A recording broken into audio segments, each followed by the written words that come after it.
This shop is Claire's happy place. She's decked it out with all sorts of military-themed trinkets, from specially made glasses and coasters to the medals, uniforms and mementos of her time as an army clerk with the Light Infantry Regiment. She completed tours of Cyprus, Northern Ireland and the Middle East, but once she returned to civilian life, the trauma began to take its toll. You get functioning alcoholics, don't you? I'm the same with my mental health. I didn't believe I warranted any help because at the end of the day I was still getting up, I was still being a mum, I was still going to work, even though inside I was basically dying.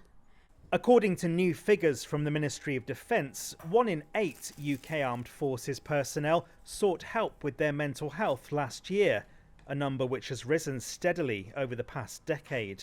If there had been that sort of help available when you were in the army, do you think that might have made a difference? Might you have been able to speak to someone about it? Yes, definitely. If some form of counselling had even been offered, not just okay, that's yesterday, we're on today now. I had to carry out duties of what's called the CVO team. So when a soldier gets injured or loses their life, you then have to go and deliver the news. And that's something 20 years later is what I still really struggle with is the fact that at the end of the day we walked in and ruined somebody's life forever. A charity which helps veterans suffering with PTSD told us the illness is still misunderstood and people can face very long delays to get treatment. Some of them wait 3 months, 6 months to get even an appointment with a counsellor, then they'll be assessed. But when you are very severely traumatized and you're shaking and you can't rest for 1 second, it's very hard for them to talk about all this darkness that they've been through.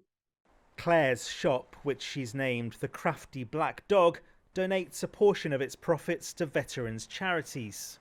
I will never be rid of the black dog, and I do still have some horrendous days, but I now have the tools to cope and to bring myself back to the present day. This is now my happy place.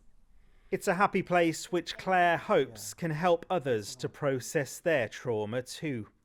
Sam Blackledge, ITV News, Plymouth.